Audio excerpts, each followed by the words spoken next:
G'day, fellas. What's happening? Oh, what a magic weekend we had. Oh, did you just lay on the couch all day on Sunday and watch Bathurst? Oh, mate, I was listening to a lot of it, actually. I was out and about listening to a lot of it. The SEN team did a great job on that. Yeah, what a race. Cracker, wasn't it? A good finish. Far out. It was. They reckon it might go down as one of the greats. Particularly, and last year apparently was boring because they had 137 laps of green flag racing. No carnage. There wasn't enough carnage. The only reason you watch, isn't it? So you want to see was it Kostecki who crashed out early and had a beer with one of the? No, that was Chaz Mostert. Yeah, Mostert. Sorry. Yeah, he loves it. Have you boys been out there? No, but you know what? I looked at it and I thought, man, I could so easily book one of those campsites and just actually no. I'd want to stay in the hotel. I think about it. But the campsite looks fun, doesn't it? Like just up there, just on it for a few days, campfires and yeah. I could see you doing some sort of reality Bathurst TV show Survivor like Matty Rogers. It would be Survivor a week at Bathurst campground. Right, I love how you thought, like, just for a split second, that'd be all right for it. And then you went, you know what? 2 hours max. Oh, 2 or 3 hours I'd go down and visit Scope. I'd go and visit them. Mate, it'd be a wild show out there, wouldn't it? Oh, yeah. Oh, it's a wild show. People are getting out there digging up holes, hiding beers, and it would be a wild show. Hey, boys, I want to talk about, we've been calling him Scott Sackler. He's been going hard, hasn't he? Yeah. So can I just read this release out to you? And you're going to love what we've got next. So this was through titans.com.au. The Gold Coast Titans can confirm Carter Gordon has been granted an early release from the final year of his contract following a comprehensive financial settlement with Rugby Australia. And it goes on. But we've actually, I didn't know he was into AI. We've actually got hand of what he actually wrote before it transferred into what he wanted to. Here we go. So this is what he's written, and he said, can you turn it into a statement comment from a GM? Taught him how to use this too, quietly. Well, this is what he put into AI. Which Derek signed that union nuffy? Release the 9-baller, bud. He's not even got any hair on his knuckles. He may have debuted last year, but he's a rugby man. Whoever signed on for this deal's an absolute Derek. Fist emoji. I tried years trying to get away from one dual code Ijibra, and I had to get away from another one. Oh, it's the best. Well done. Well done. Did Wayne Bennett say that about Lewis Dodd too? Oh, that was cruel. Was it what? Wasn't that cruel? I know Josh Hannay did have significant plans for Carter Gordon. The reality was, and I think this is how it went down. I spoke to Sats. I said, what happened? And he goes, well, I spoke to him, and he was just probably a little bit too honest. He told me he wanted to go back to rugby, and we want, like, in time. Yep. So with the World Cup around the corner, probably after next year, he'd go back to rugby, and they don't want a guy there for a year, put all this time and effort into him, and then he goes back. So they just sort of said, well, look, if you're going to go back, let's do a deal now.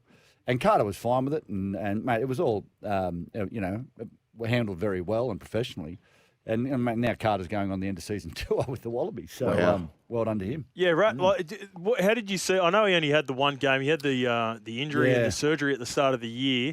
I was hearing at the start of the year they were going to play him in like a hybrid role where he's going to sort of play all over the shop with at least the ability to maybe fill in the halves if required. Where do you think his best position would have been in the league if he eventually settled down?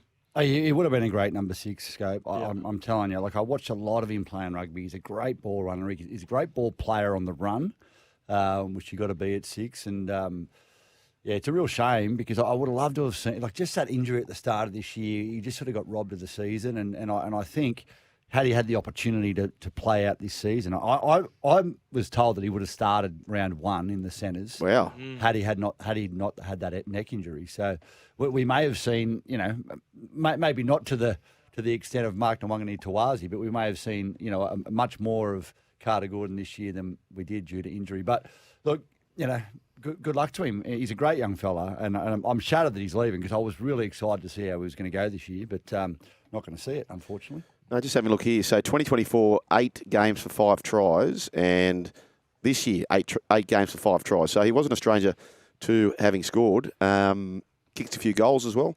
So, it's a shame. It's a shame, boys. But it is. What else is happening? Well, we had the 4AST Kids Golf Day on Friday, Shug. How'd you go? we raised 80 grand. We're building a playground for the Mudgeeraba Special School, so that's pretty cool. But More like 120 grand. 120 grand. It's just 80 grand on the books. None of those. That's how charities work, don't they? No, it wasn't the case. But a lot of people, would have been, well, Birdie. Well, I got to say, Scope. Yeah. I had Birdie at my golf day, and he was in rare form. He ended up back at my house, and he reckoned he was in pretty rare form at your golf day too, apparently. Oh, mate, look, I'm not going to throw Birdie under the bus here on radio. We can. But We you can. know what? I will. Actually, I will. He's a great character to have at a golf day, isn't he? He's unreal with everybody. He's so good. I ran into, was up there for a function on Saturday night up in Brizzy, and I did a Q&A up there, and Jared Wallace was there, and he was at your golf day too, wasn't he, Rat? He was there at the. He was at the after party. Oh, he just goes to the afters, did he? Yeah, he just came for the free booze. Hey, Socky, we need a golf day. We're feeling left out here. Oh, they're the best. How much fun are they, Rat? Like, I know there's a lot that goes into it, and you know when you prepare for something that big, and if you've got charities involved, even bigger, and all the pressure that comes with that. But there's nothing better than at the end of the afternoon, like after you've had your round, everyone's had a great day, you're having a few beers with everyone, and you get to catch up with familiar faces. Yeah, it's great. I mean, we've been running for 6 years now, our day, and so we sort of got it sort of down pat, but we sort of have about a 30% turnover of groups that come. We leave out. They're the ones that don't give us much money, and we kick them out for the following year and get new faces in.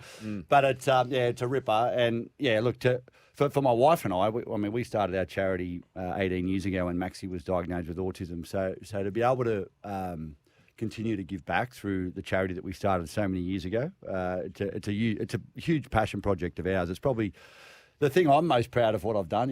Footy was good, but this stuff's, to be able to see the looks on faces when you can hand over a check and build a playground or help a family out, that sort of stuff. It's pretty magic. What format do you do for it, Rat? Do you do, is it singles, is it Stableford, or do you do... No, it's just Ambrose. It's Ambrose? 4-ball Ambrose. Yep. Yeah. We don't need anybody... we don't want to make it any harder for people that don't play golf than it already is. So...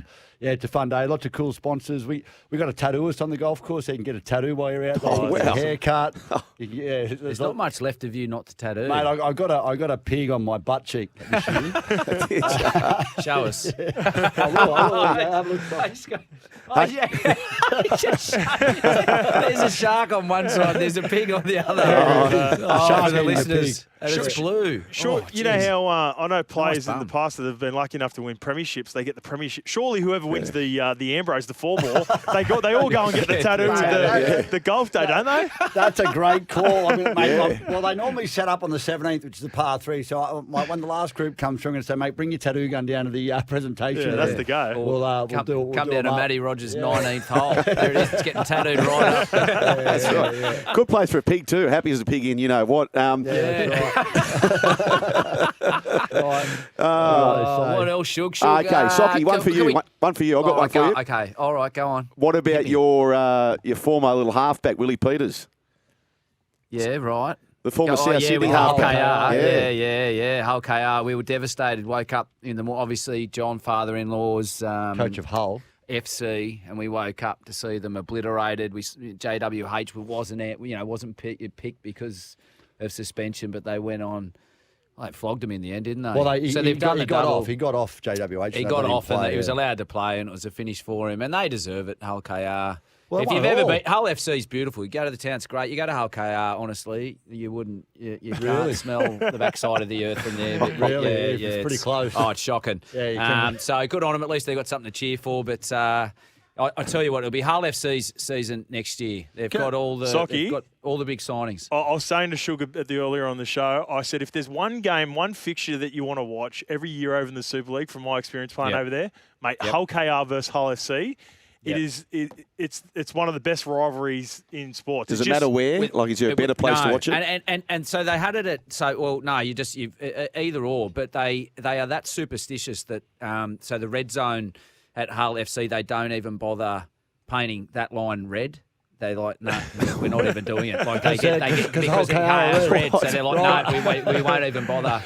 We won't even bother doing it. Hull FC have a much better stadium, but it's Hull KR has. Hull KR still has it's got the the suburban feel. It'd be like a Brookie feel, if you go and play at Hull KR. So well, that's it, Scope, because we're booking tickets next year, and that's the one we want to go to. That's the one we don't want to miss, which will be big. This year, though, they were down to 12 men, so it might have even been Liam Knight. One of them got sent off, and they got within 2 points, Hull FC, and lost to Hull KR. So, it's one of those ones where it doesn't matter where they're sitting on the table. It's on. It's one to Without watch. even watching that game and knowing what happened, yeah, it was Liam Knight, mate. I can confirm that. Oh, yeah. and it was 100% Liam Knight. It was on the 40th minute mark, and there was 8 seconds to go, and it was a tap, and there was one tackle to go, and Liam just runs out of the line with his shoulder and just puts it straight on this bloke's forehead as he just got set off. It was the most pointless, redundant thing. But anyway, Liam Knight, married. He's engaged and happy, which is good. They've got John Asiata. They'll have Jed Cartwright next year, the Hull FC boys. So they'll have a big year. But what about some cricket, Sugar? I've just been reading some numbers here, boys.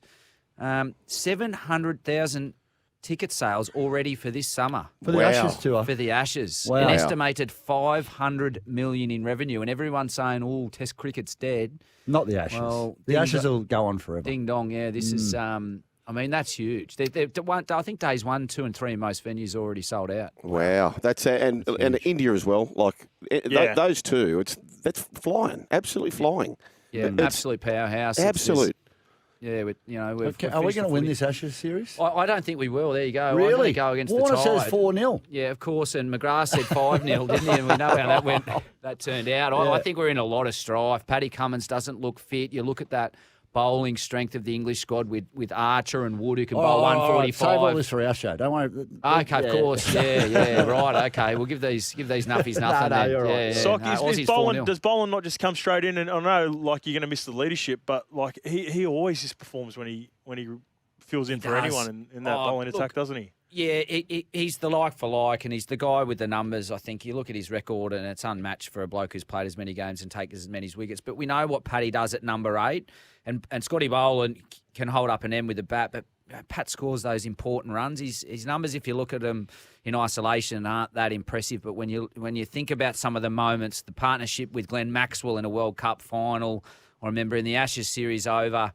A few seasons back, a partnership where he steered Australia home, and then obviously he's the captain of the team. So it almost implies that, we're so lucky, I guess, in a way that we've got a Steve Smith waiting in the wings to be a captain. Aren't we fortunate that we've got him? Even though he's hitting balls over in a baseball cage in New York, we're lucky that we've got a guy that we can lean on who's been there and done that. If Paddy, doesn't make it game 1 and or game 2 and or whole Ashes series. So there's a big question mark over all of that. And what about Alyssa Healy? Far out. What a dig. Big time. Well, they chased 320, didn't they? Highest chase. And it was their bowling actually that saved them, because the Indians were 6 for about 280 and 290 and or 4 down. And the Aussies were able to take 6 for, I think, 30 odd and bowl them out in 48.5 overs. Wow. So they should have been chasing 360. Yeah. But if, you're synonymous with big innings in big games, we the T20 World Cup final at the MCG, in front of a packed house there, Alyssa Healy stood up. Australia had recently been beaten by the Indian women's team in some warm-up matches. And then when it comes to the big moments, this is what we expect. And Alyssa Healy gets it done. Hey, boys, what about this? This news just coming through from David Riccio, and most of our listening audience would be familiar with the Cody Ramsey story in his battles. Was it ulceritis? That's it. Yeah, correct, ulceritis. Yep. So had so much to battle with. He's signed with the Roosters. Oh, good on him. So David Riccio reporting that. That's fantastic news. It's a great story. We were lucky enough to have, me and Jimmy had him on crunch time. I think Brooksy organised that. At the start of the year, mate, what he's been through for the 2 years previous to get himself back fit, back fit as a human being, aside from getting back and playing sports, is an unbelievable story. So, he'll be a good pickup for him. Robbo's, they often have people that are in rep duties and all that sort of stuff. So he might be able to carve out a role as, a backup and then work towards a full-time position. Happy with the Chiefs, boys, is the name for PNG. I am. I'm watching the Chiefs right now on the screen. Beat Detroit. Yeah, I am. I'm happy that there's a little bit of noise around it, to be honest. So it just went a bit quiet for me, and I'm sort of started to wonder, is this going to happen? But look, I know there's some people that are saying that they don't think this PM 13 needs to happen and stuff, but I thought it was great for rugby league up there. There's not a side up there for 3 years, so give them the opportunity to, to see the NRL players. And you know what I think? I really do think this. If they get the pathway system right up there, like you're not going to have to worry about players going up there. They'll be developing on their own, and we'll be taken from them. There are that many kids that just love it, live it, and breathe it. Well, they're allowed 2 players outside the contract list that that they can pick from pathway systems that they can add into their contract. Well, all I'm saying is, like, regardless, like I think in in 5 to 10 years' time, like, it's going to be a tough start. Like as most sort of startups are. But I think in 5 to 10 years' time, if they get that pathway right, not only will they be filling their side up, there'll be plenty of NRL sides down here stealing from it because there'll be that many kids that'll develop in that system up there. I mean, every kid wants to play in the NRL. What would you call them, Shug and Scope? I like the Chiefs because it's aligned with American sports. You know, if they go over there and they have to play, you got Raiders, Chiefs. Was there any special that you had? Scope or Shug? No, I didn't see any of the names in the lead up to the announcement. To be honest, but as soon as I heard the Chiefs, I was like, "Oh, tourist reckons Pythons." Pythons was in the mix, yeah. Yeah, I like the Chiefs. Yeah, Chiefs are a winner. I like the Chiefs. All right, boys, have a great show tonight, and great to catch up with you. Socky, haven't heard from you for a bit. Yeah, no, I've been busy, married in a week and a half. Organising a wedding. Oh, wow. Yeah. So, well, paying for it. Yeah. I don't know. That's right. Saturdays I'm working. Nice to be fair. Draw back. All the best, Socky, and good on you, Rat. Thanks for sharing your time with us, See you, boys. Papua New Guinea Prime Minister James Marape. This is written by Michael Chammas in the Sydney Morning Herald, has unveiled the name of the NRL's 19th franchise at a board meeting in Port Moresby on Sunday. After months of deliberation between the PNG government, Australian government, NRL and the new team's board, key parties agreed on the Papua New Guinea Chiefs. Marape told the PNG board and NRL CEO Andrew Abdo on Sunday morning, he says this: before there was a Prime Minister and a King or a Queen in England, the sovereign head within the tribe was the chief.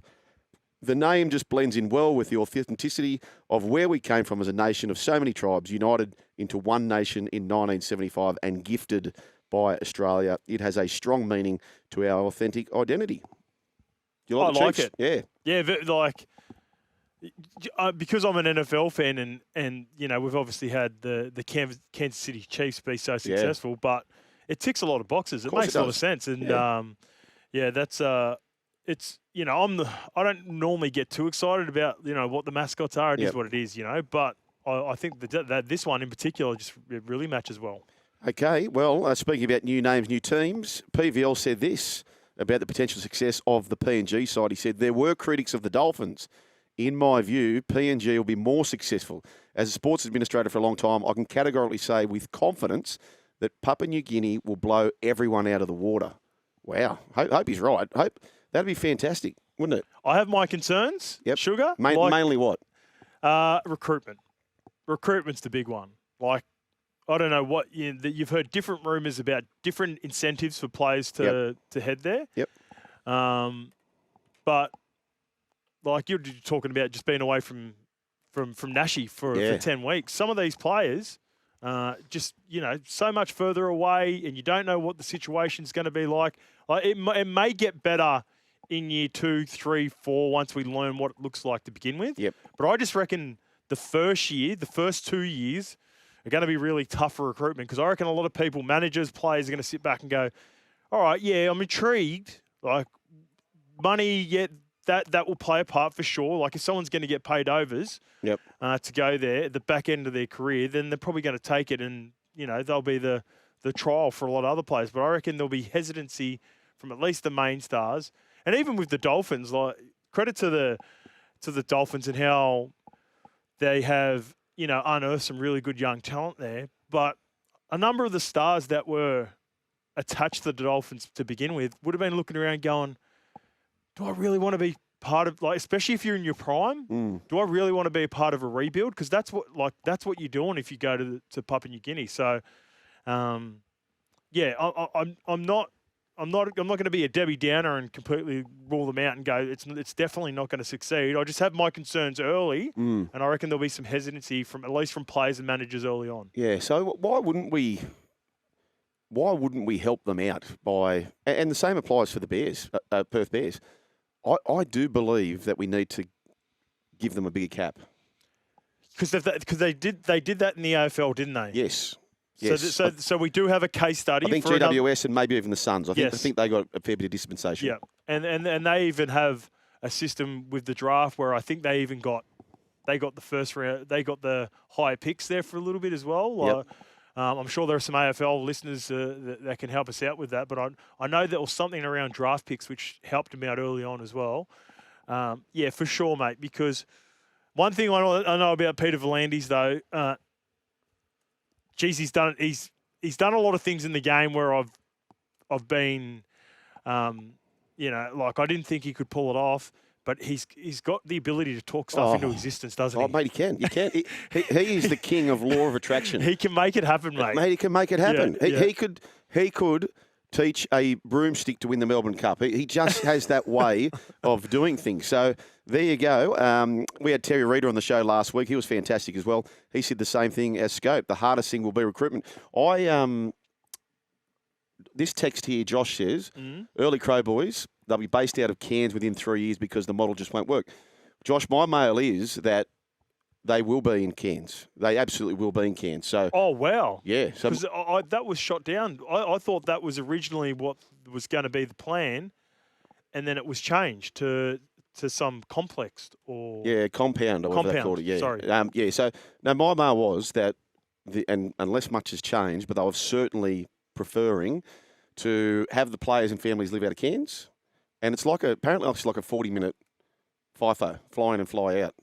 Well, that would make sense. And then that would help recruitment, right? If I'm a player, unless I'm a gun, yep.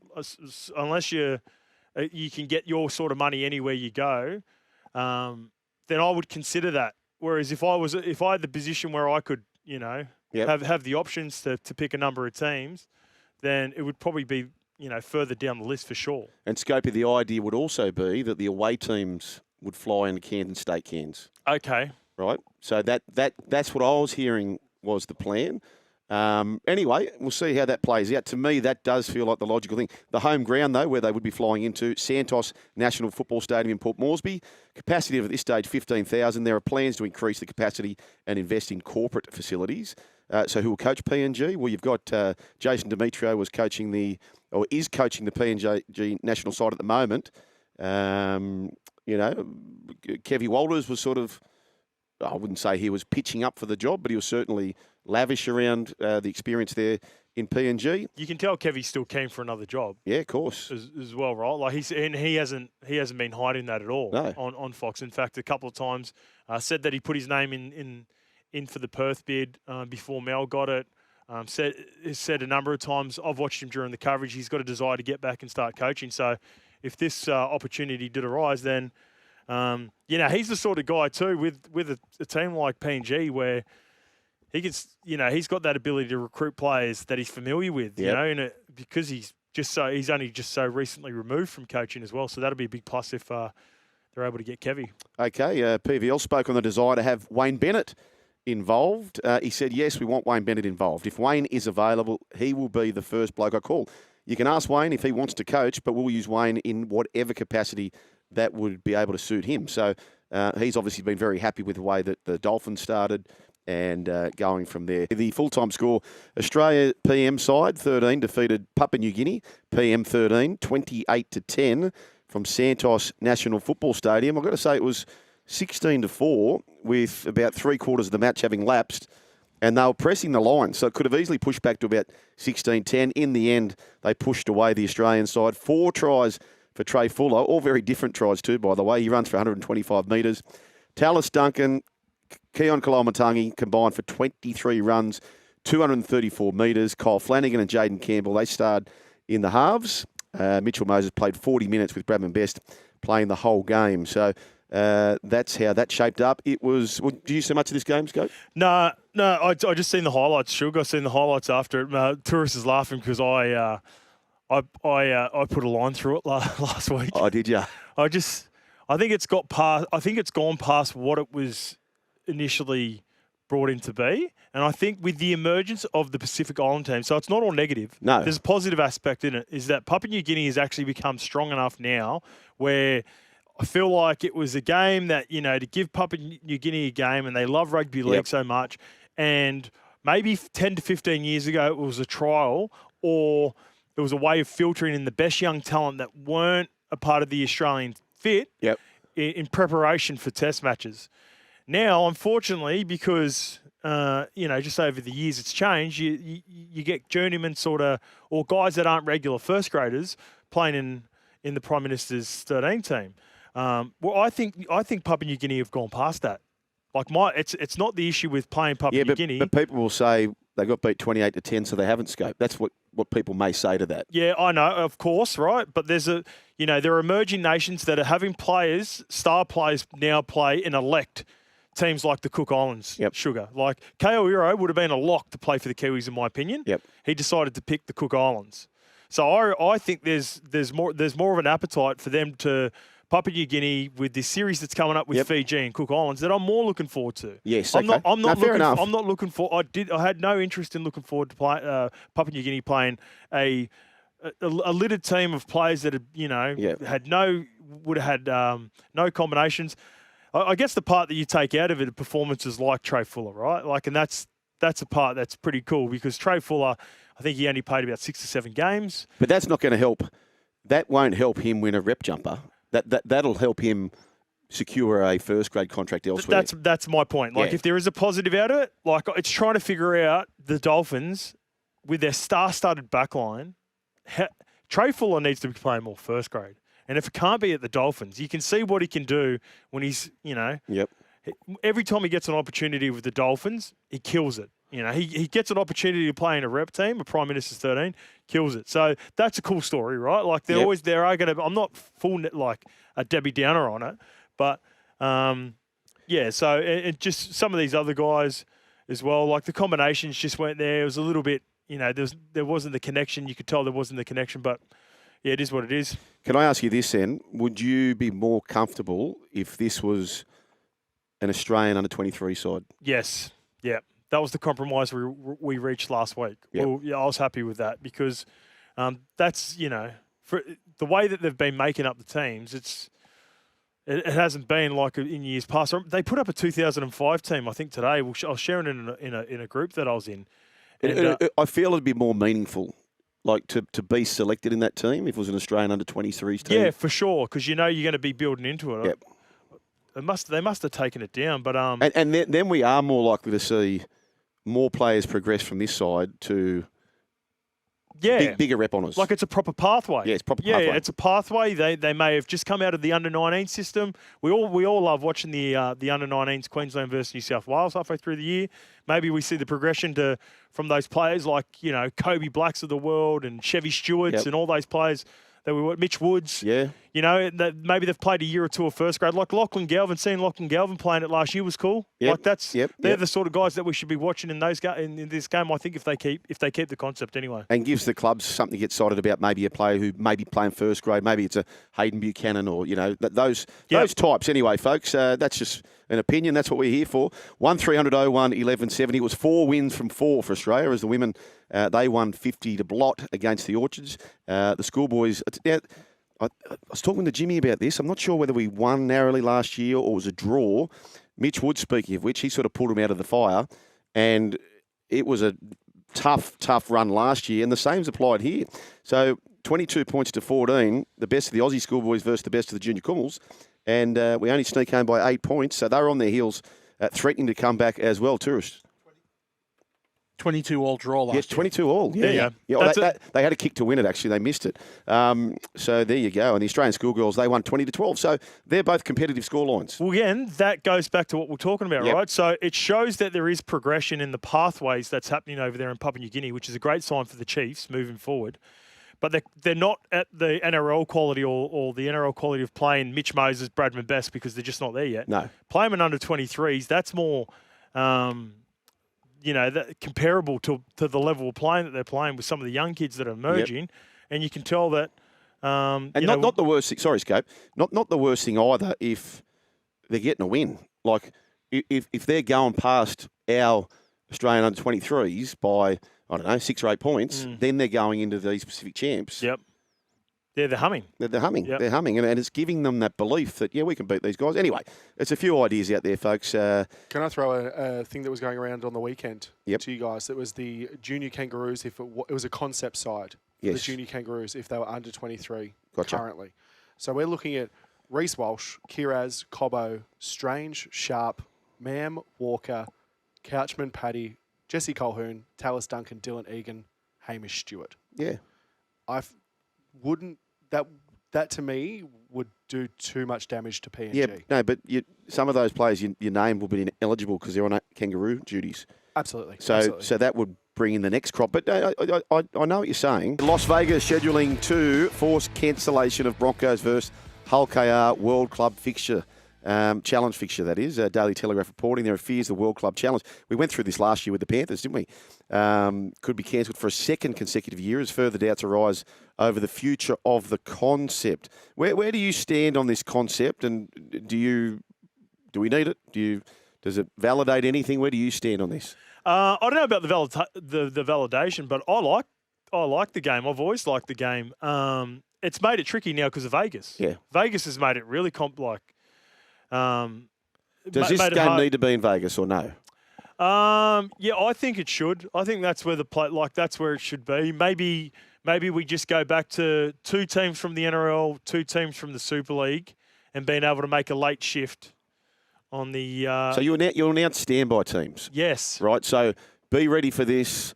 Oh, okay. Broncos might be winning this. We're the 5th team, the 5th Beatles, so to speak. So we're on standby, ready to pick up and go. Easy. So you got the Bulldogs and Dragons, which are a fixture over there, right?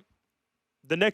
The team if one of those 2 teams were to make and win the grand final, just say if it was we're planning halfway through the year, Parramatta, you're a chance. Yep. Parramatta, if you do not make this one, you are 1A. You're in next year. Yep. So it's almost like, all right, guys, be prepared. It could be, and you can find out, like with those 2 teams, the Bulldogs, you can get a feel for if you're a genuine chance. Yeah. With about have we got time with the draw? We've got time. We haven't even announced the draw, have we? I think so. Yeah. I think so. And then play the Challenge Cup over there. I don't know how Hull KR pull out of this game though, just because I know it's going to be a lot of footy for them. But like I said, for being where they were for so long and the success that they've had over the last couple of years since Willie Peters has been there, I don't know how they're able to turn this down. This is such a great opportunity to go against one of our premier teams in the NRL with star power just littered across the teams in Reece Walsh and Tony Staggs, Ben Hunt, Ezra Mam, Payne Haas, Paddy Carrigan. It would be crazy for Hull KR to turn that down. Yeah, okay. Well, they play in Vegas on March 1. So that's they're going to take on Leeds March 1. So that is Brad Arthur's team. So Willie Peters versus Brad Arthur, meaning the World Club Challenge would have to be played at least 2 weeks prior. Would it have to be 2 weeks prior? Yeah, because the Super League competition starts earlier than with us in the NRL. So I remember, I'm just trying to, maybe tourists can have a look at this just to confirm 100%, but I've always felt like we started in the 2nd week of February over there in the Super League, because we've got the Challenge Cup halfway through the competition as well, where you'd stop the competition for a week, have a knock. Is that confirmed? Challenge Cup. This is the Hull KR schedule this year. They played their first game of the season in the Challenge Cup, February 7th. Round 1 of the Super League, February 14th. There you go. So, okay. So it'd have to be super early. That would be, you know what a guy like Madge would be, the way he prepares his teams and, you know, only getting 4 weeks after a Christmas break. Would he want that as a coach? Or Probably not. Nah. Probably not. Like he doesn't need that on his resume, does he? Not that he doesn't need it. Just because of the detail that goes into these NRL preseasons now, it would throw it in. It would just throw out of the whack of the preparation and the time slots. We talked about before. We were talking earlier about the. I think it would be a watered down Broncos team. Yeah, I don't disagree with that. A lot of the youngsters coming through. Anyway, speaking about Broncos, Corey Parker spoke this morning on breakfast about the World Club Challenge with Cos and Heels. The PM 13 game, okay, that was played yesterday over in Port Moresby, I think it's done. I think it's done. What's the benefit of it other than a bit of match fitness for the individuals that are going to play in the Ashes, okay? And I say it respectfully. It's political, okay? Yes. The government, the two governments aligned, they have this game of PM 13, but what do you actually really get out of it? Okay, we tricked you there, folks, didn't we? We tricked you. Well, Cos is on board with what I was saying last week. Yeah, true. That's very true. He must have been listening to the run home, Cos. This one comes through, not from Cos, but from Fott on the Central Coast. Play the World Club Challenge 1 or 2 weeks after the Super League Grand Final. All clubs of all players not leaving to other clubs and in Grand Final form. Nah. You know what? No chance. I love that in principle, but just it's too hard. Players want their break, mate. It's been a long season. Yep. That's the ideal thing, right? To do what they do with the Queensland versus New South Wales Cup teams, but it just won't ever happen. It won't ever happen. Hi, Joel. What about Kieran Foran and JWH? Both started the same year. Yeah, wow. Same club and retired the same year, Gary. Exactly cool. right. Yep. They were both Manly Seagulls juniors. They played in the under-20s together, remember? People forget that about Jared. Yep. You know, did he end up playing one game for Manly? 1 or 2 games for Manly? I'd say he did. They didn't come through with turbo. He did, yeah. So Sammy's a Manly man. They had, their team was, we were talking about my under-20s team, Shug, at the Roosters. Their team was better. Wow. Mate, they had Jimmy Buderus, Daly Cherry-Evans, Kieran Foran, Will Hopewadi, Jared Warrior-Hargraves, Darcy Lussick. And they did not win? I think they choked. Wow. I think they choked as well. Wow. I think We'll they got find out dusted. who won those years, Scopey. The Challenge Cup is a waste of time. There's enough footy already. Same for the PM's 11 or 13, I think he's talking about, says GK. Are you talking about... I think he's talking about the World Club Challenge is a waste of time. He's not talking about the Challenge Cup. They love that over there, don't they? So he's talking about the World Club Challenge and the Prime Minister's 13, not 11. Correct. This one from Mark. This is a random one. Mark from Maitland says, serious boys, Newcastle the Hunter is the best heartland of rugby league. Yeah, absolutely. Well, that's my shout when I was talking about Western Sydney. You know, I was comparing Hull KR and the heartland of rugby league. Yeah. Okay, speaking of the heartland. Speaking of the heartland, Scopey boy, Newcastle Knights signed club led. I actually like what he's doing here, Justin Holbrook, as Danny Buderus as assistant coach, David Riccio through the Daily Telegraph. Now I've been sending clips to our man Holbrook. Is he getting me mixed up with Danny Buderus this time? Is Danny getting my job? No. So David Riccio reporting the Daily Telegraph, the return of Buderus to the NRL coaching ranks. I just think that sort of formula, having Whitey's there, Brett White's there with him now. Yep. And you've got Danny Buderus there as well. It just... Where did Brett White recently come from? Was he at Gold Coast with Des? He was an assistant at the Titans. He had been at Canberra, had been at Melbourne. As well. So, New South Wales, exactly right. Looking forward to that. Stephen Hales from Manly.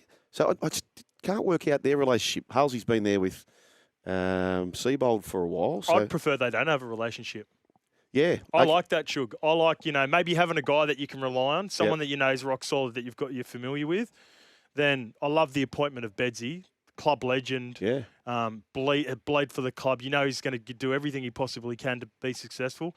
And then just having an assistant coach that you might not be familiar with that can throw you a few different ideas. Yeah, I love that too. I'm all for it. I've always hated it when it's been a bit of a boys' club when coaches gone and they've just taken their same gang there. Yep.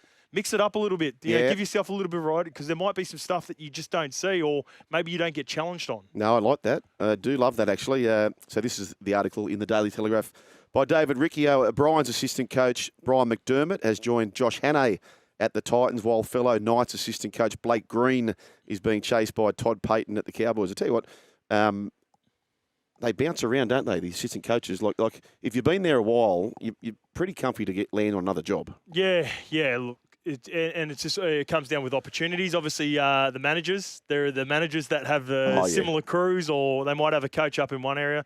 I'm excited for Greenie. He's an ex-schoolmate of mine. Yep. It was going in hard on the Newcastle job, obviously. Missed out on it, but I like the gig in the Cowboys. That's the first I'd heard of it. I was just thinking about it. You go up there, you got Tommy Dearden, you got Scotty Drinkwater, Jeremiah and Reuben Cotter. There's a sneaky good roster up in North Queensland. So if he's going to go up and be the attacking coach and help Toddy out with that, he's definitely got some pieces to work with. I tell you what, Scopey, and we can go through this in the summer. Typically, 3 teams drop out of the 8 and 3 come in. 3 come in. This is a tough assignment. I've got almost 8 coming in. The way I've been talking about teams recently, just Dolphins in, mate, Cowboys Dolphins in. they're my lock. Yeah. Dolphins. I've been. Yeah, it's just the one team who maybe Manly miss out. There's like the Rabbitohs, if they can stay healthy. Yeah, Para. They were doing their best work Cowboys. at the back end of the year. The Cowboys always trick me. Who are you going with, Tourist? You can just say it. I don't know what sort of I birdie. said Croat. Come on. If you're going to do it. I thought you were being like a Manly Seagull or something. I was going, is this bird wounded? What's happening with it? What's that game called? Not Pictionary. It's called... okay, Cromie. So my crow is, and this is not top 8, top 4, Dolphins. Cromie. Oh, it's a big leap. Dolphins top 4. Mate, go back. We've talked about it all year. Yeah. Look at the forward pack that they didn't have this year with injury. Yep. The emergence of Isaiah Katoa. If Herbie Farnworth plays the back end of the year, I think they even make the 8 this year. Hopefully Flegler comes back. Mate, Tommy Gilbert. I had a chat with Flegler around Magic Round on a show that I did up in there in Magic Round. And it got confirmed maybe 5 weeks before the season finished. He's going to be back, mate. He's going to be playing. Good. Now, whether he gets straight back into first grade or that takes a bit of time, maybe he has to go through the Queensland Cup. But Flegler, Gilbert, who else were they missing? Daniel Saifidi started the season unreal. I feel like there are going to be some names. Max Plath, Psycho Plath. Psycho, love him. Yeah. Mate, team him up with Donahue, the Keelys of the world. They don't beat themselves, that team, do they? Like, you're going to have to beat them. And you know what? Like, and it's a little bit old school too. They bash teams out of the contest. Like it's weird the games that when they did get beaten, they for whatever reason got blown out. But for the most part, when they had their troops all in the park, they were a dangerous outfit. So yeah, I'm high on the Dolphins. Okay, the Gold Coast Titans can confirm Carter Gordon has been granted an early release from the final year of his contract following a comprehensive financial settlement with Rugby Australia. Would we like to get a comprehensive financial settlement, gents? I'd love a comprehensive financial settlement. Pay me out. Oh, pay me out. With only 1 year remaining on his Titans contract, the club moved decisively to negotiate terms that his best interests. After thorough negotiations, the Titans have agreed to an immediate release that prioritises the club's long-term roster management. Now, the Wallaby side has since been announced. The squad have already announced Carter Gordon as part of the Tour of Japan. Well, straight back in. Champion fella too, Carter Gordon. He came down for our golf day last year. But I reckon he's a big guy, is he? Mate, he's way bigger than you think when you're like, because he playing in the halves, he would be the size of Matty Burton. Wow. Yeah, 6'2", 6'3", about 100 kilos. He played in the centres. He only got the one game in that last game for the Titans. I would like to have seen him stay and, try to carve out a role up there. He was floating around. I heard in the preseason before he got injured, there was a thought of putting him in that hybrid role off the bench in the 14 or 15 jersey, but gets a comprehensive financial settlement, which is always a big tick, and then and back into the Wallaby squad. How good. It's not like it's doom and gloom for him, is it? No. Peter Bedell in the Courier Mail. So should I stay or should I go? Well, it's Tino staying at this stage. The Courier Mail can reveal that Fasil Malaawi is given Josh Hannay every chance to succeed and stop him walking out on the club after a promising meeting with the new Titans coach. Now, they've been involved together at Queensland level. Tino has got 2 get-out clauses in his deal.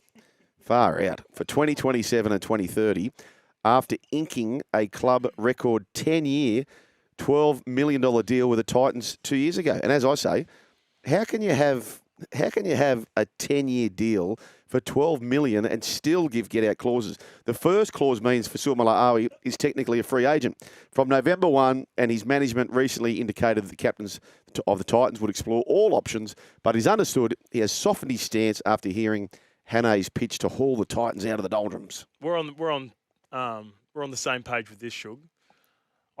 I love Tino as a player, and the money doesn't bother me at all. I'm happy to pay that sort of money for premier players. Yep. But I think if anything if the last year's 2 or 3 years have indicated anything for these teams that have been struggling, like the West Tigers, like the Titans, and some of these other teams, Parramatta Eels with Dylan Brown, zero clauses. Get the clauses out. If a player is not willing to sign without a clause, then so be it. Do everything you can to sign that player without the clause. Yep. And if you're paying $12 million over 10 years, I think you could have negotiated without the clause. Maybe I'm wrong. Anyway, Scotty Sackler returns. The Warriors land former top try scorer, says David Riccio. The Warriors have now signed Titans winger Alofiana Khan-Pereira, agreeing to a deal on a 2-year deal with the Warriors, as first revealed by this masthead last month. The Titans had given the 23-year-old formal permission to negotiate a contract with the Warriors, who ranked in the top 5 fastest players in the NRL. So he has family of Maori and Samoan heritage. What do you make of this signing for the Warriors? Yeah, I like it because I've seen Webby do a really good job over the last couple of years with guys that, maybe had their inconsistencies for different reasons. And Alofiana Khan-Pereira has definitely got that. He's one of my favourite wingers to have a play on and against in the same game. Oh, yeah. If you're gambling responsibly, what are you really gambling with, of course?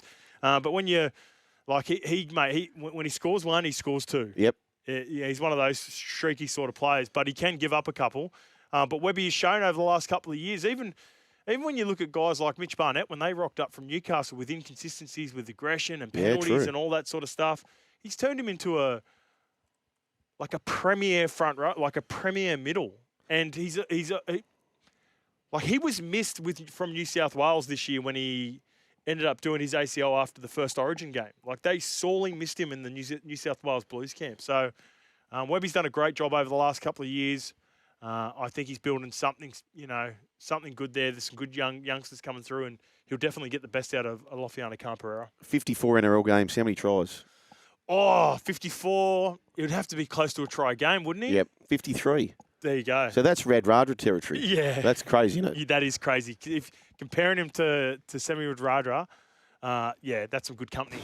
That's ahead of Nathan Blacklock. It is. So he's a left winger though, Shug. Yep, that's right. That's Rogers' side. Roger Tuivasa-Sheck. Their right-hand side's been an issue. Yeah, Dallon's had his issues over there on the right defensively with whoever's defended next to him. Or even when Dallon hasn't been there, Ed Cossey's been there, and they just, for whatever reason, they can't get it right. I think... But, mate, their left side's been amongst the best in the comp. Yeah, Roger and that have been rock solid. Yeah. So is it Pompey on the left too normally? Well, if you put Khan-Pereira on the left, he's going to score 1 billion tries. Yeah. Right, he's just going to score 1 billion tries. You'd have to almost think about moving Roger. I'm pretty sure Roger started his career on the right wing. I'm just trying to think. Because he rotated between that first year and 2013 because we did so much video on it. We're trying to stop this specific play where they'll swap Roger out the back with. Remember when Robbo did the hybrid? Oh, yes. He was the first to do the hybrid model where he'd swap Roger going into good ball, would throw him in for a couple of sets, and we had this shape that we struggled with at Manly because we played him 5 times that year and we lost all 5 times. And they kept on getting us with this same shape. It's a block with the middle running a block for a half out the back, Mitchell Pearce. Then he would run a double shape inside and outside the 3-man, which was Boyd Cordner in the middle, and they'd have Roger out the back. Oh, sorry, it was a centre. It might have been Sean Kenny-Dow. And they'd have Roger out the back. But it was the reason they did it on the right side of our defensive line, the left side for the Roosters, is because it was interchangeable because he was on the left. Gotcha. Oh, okay. So he was. That's how it took the long way to figure out that he was on the left. Gotcha. So that's how that shaped up, according to David Riccio. That is Khan-Pereira off to the Warriors. Reuben Garrick. This is fascinating. So Reuben Garrick has been a prolific point scorer. Brent Reid in the Daily Telegraph understands that the Seagulls tabled a 2-year deal worth in excess of $1 million for Garrick. The uncertainty over Garrick's future comes amid talks at fellow centre Tolo Kola is in the sights of Rebel Rugby Union competition R360. Kola has an option in his contract for the 2027 season. Both really good players. I'd love Manly to keep both of them. Tolu Kola he's a jet. He can go even better next year. He can skyrocket. I think they've got to find more ways to get him the ball earlier, often, and get him involved more because I felt like he was on the cusp of just the form of Manly really affected Tolikola. But if they can find ways to get him the ball more, and Reuben Garrick with his versatility is just super rock solid. So 2-year deal. Robins 24, comfortably in the end. Wigan Warriors 6. So Hull KR coming to this had not won a major trophy for 40 years before this season. This year they've won 3. It was the 5th time only a team had won the treble in the Super League, which is the minor premiership, the premiership and the Challenge Cup. Willie Peters, Hull KR coach, will now join. This is a good one. We forget about this, and he'll be very valuable, I think, to Kevy Walters. He will join Kevy Walters' coaching staff for the Kangaroos, Scopey. Yeah, it's a big one. Isn't it? The knowledge that he's got on some of the best players, most notably Mikey Lewis. Mikey Lewis will be one of the premier players for England. He's been progressing, mate. Congratulations to Willie Peters. I'm huge on coaches going over to the UK. With my experience of playing over in the Super League, I reckon it's the perfect start for an aspiring NRL coach to go over there. And what he's done at a club like Hull KR that's got a whole heap of history, it's a rugby league town, but it's struggled for a long time. And when I was playing only in 2019, Shug, I played from 2016 to 19 over there, and it was, you tick yourself a wing every time you go to Hull KR. Like, I'm sure I probably lost a game or two over there because, you know, the inconsistencies of the team that I was playing at in Catalans and Wakey. But they were a basket case, mate, and he has turned them around. And to get the treble in 1 year, it's just one of those things as coaches where I think if you're an aspiring coach and you've been an assistant here for 2 or 3 years and you tick that box and you've done the junior level of coaching like under 20s, to go over there, it's almost the perfect stepping stone to the NRL because it's all the good things about coaching. Yep. Right. You don't have the pressure of the media that we have over here. You've got to be really sharp with your recruitment and retention because, especially a team like Hull KR, you're not afforded the with the big teams the facilities like Warrington and St Helens and Leeds. So you've got to be really sharp with the people that you identify and then also keep. And mate, you've got to develop talent. Yep. You've got to you've got to bring talent through, especially if you're at a club like Hull KR. So, like I didn't know who Mikey Lewis was before, before Willie Peters got there at Hull KR. And there's an ex-teammate of mine who is playing in his back row, a young kid called James Batchelor, had a whole heap of talent when I was there at Wakefield. Couldn't quite, he didn't have the confidence, mate. He's gone there and he's skyrocketed. And he's one of the guys that, I don't know if he'll make the Ashes squad, but he'll be in contention for the next couple of years. So, please tell me his nickname's Most Eligible. That's good. That's good. He's got a brother who's been a part of the system. And that's awesome. His brother played at St Helens and I think won a trophy. And mate. So, going over there and having success, and even more so having success outside of the Big Four, the Big 4 or 5, that's a huge tick. So, mate, Willie Peters has got to be up next. Oh. He's got to be up next for back here in the NRL next year. So, Willie Peters now, so he's only 46. He came through a year below me. Heavily spruiked halfback for South. Probably never got to the heights he wanted as a player, and that's not uncommon. Madge Maguire spoke about it in his career, didn't scale the heights that he may have wanted, so there was this itch they had to scratch and get their wins in another way, which is through coaching. He's been there for 3 years. He won at about 65%, 75%, this year about 85%. Yep. So he's been winning ever since being there for his 3 years, and now he's picked up the 3 trophies. That bloke who's 46, he'll be 76 one day, going back to England perhaps, and they'll be dragging him into pubs. Like they will never ever forget him and what he's done for that club, will they? You've been to Hull, Yeah. like you've been over the soup. Like Hull is like Western Sydney. Yep. That's the heartland of rugby league. And apologies to anyone who's not part of Western Sydney, but you know how strong the competitions are for Penrith, Parramatta, junior levels, and like they love their rugby league there. He's done an incredible job, and with my relationships with players over the years that are still playing or just recently retired, he is, if you ask questions when you get in media, you can ask questions. Oh, how does so-and-so go? I find with Willie Peters, so many players or ex-players, they're happy to tell you. Like they come to you and tell, like, mate, Willie Peters is done. That's right. I get that all the time from people that have been in the system, have known him. And that shows with the results at a club like Hull KR, from where they were only 5 or 6 years ago when I was playing over there to where they are now winning the treble is a huge achievement. 1980, they met Hull Football Club in the Challenge Cup, and they're so rugby league mad. There was a big sign, and it said, "Last one out, turn the lights off." The whole town had left Mate, to Hull go FC down to versus Wembley. Hull KR. Oh. If there's a game that you want to watch over in the Super League once a year, just to pick, like that's one of the best fixtures you can watch over in the Super League. Jared Waerea-Hargreaves had his best game of the year with a big hit on Bevan French early on, 94 metres, 15 tackles for JWH. On the coverage, Sam Tonkins said of JWH, when Willie Peters signed him, he signed him for the 11th of October, not for the 14th of February, not for March, not June, not July. You signed JWH for tonight. So there you go. And that man, Mikey Lewis, he wins the Rob Burrows Award, which I love how they changed that for the player of the grand final as well. Awesome.